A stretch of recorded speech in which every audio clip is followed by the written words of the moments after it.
I'm gonna need you to chop this one up for me. You know what I mean? Because we 40 minutes in, RM.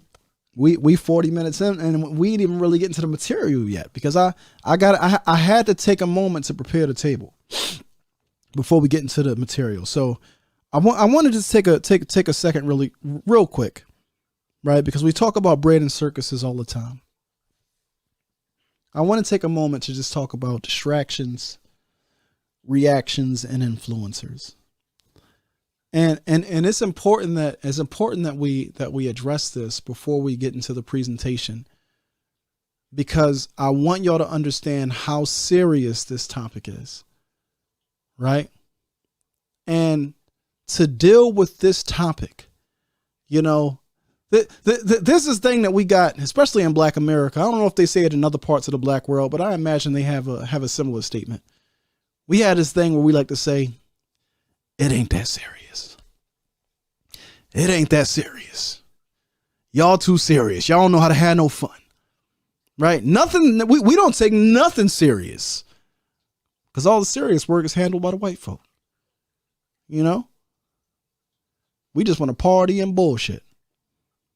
We don't want to deal with that serious stuff. Keep that serious, boring stuff over there. But family, when I tell you that it is that serious, right? This topic is that serious. This topic, in the words of Marcus Garvey, it means everything.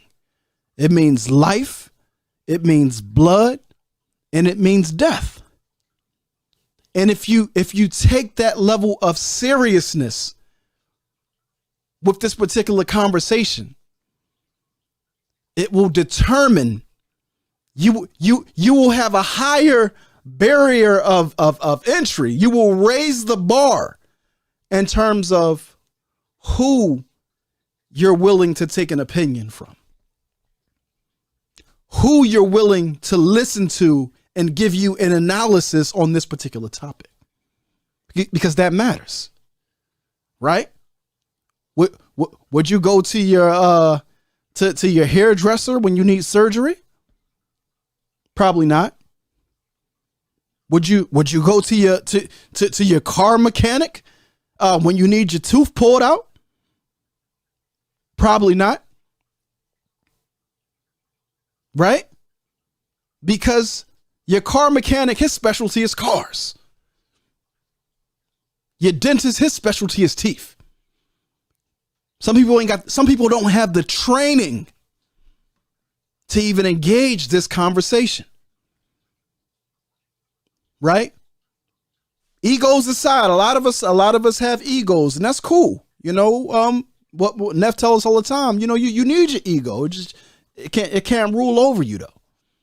Your ego is your defense. It's necessary. But you got to make sure you're doing the work to heal it and to keep it in its proper place. Understand the context in which it's meant to exist with it. Right? So on the distraction front, family, I want to tell y'all that there are going to be some high level distractions thrown at you as we move forward. I got on the Wall Street Journal the other day. I check it pretty much every day. And there's always so much stuff happening. It's impossible to keep up with everything that's happening. But I was reading the journal, and this was the headline of this particular article. It said, Google co-founder and other billionaires are issued subpoenas and lawsuit over JP Morgan's ties to Jeffrey Epstein. Right? When it comes to distractions, it don't get no better than that. What? Oh, the elite are getting exposed? The people who were on Pedophile Island are getting exposed?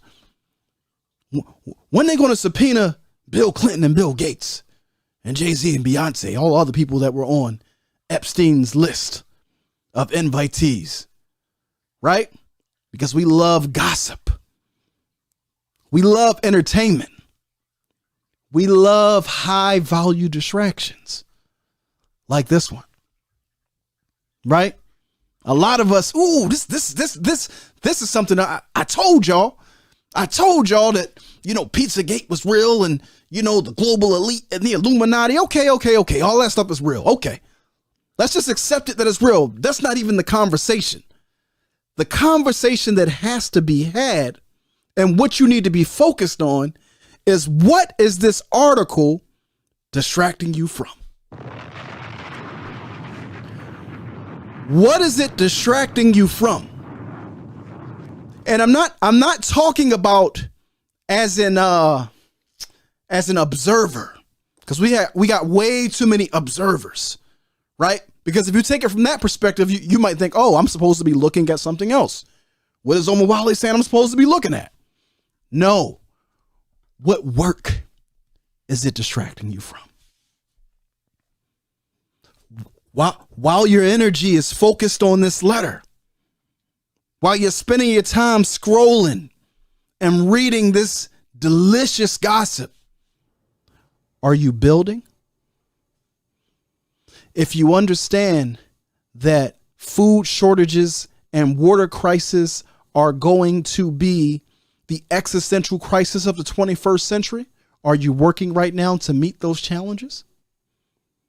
Are you connecting with like-minded people, not to just go out in the streets and protest, but to actually come behind closed doors and create solutions and build collectives and work collectively to address your collective problem? Or have you put it in your mind that, white people going to take care of that?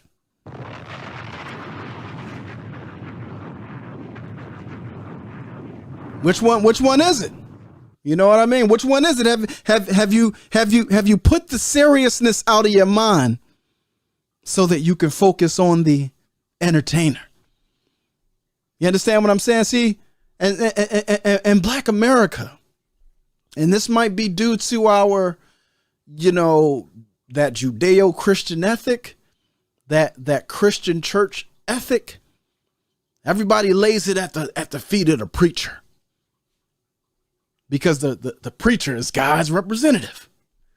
He interprets the word, or she interprets the word for me. Come and talk to my preacher. Have you not been given an assignment from the divine? Or is your assignment to be a helpmate to your preacher? Yeah, we're supposed to be helpmates one to another. But too many of us have allowed ourselves to be led, this model of charismatic leadership, where we place all of the burden and the responsibility on one individual, right? It's the Jesus Christ doctrine. I don't got to make no sacrifice. He made it all. What do I got to fight for? Right? His murder took it all. Right? Malcolm took it all when he was assassinated. King took it all when he was assassinated. Right? We have that Messiah complex.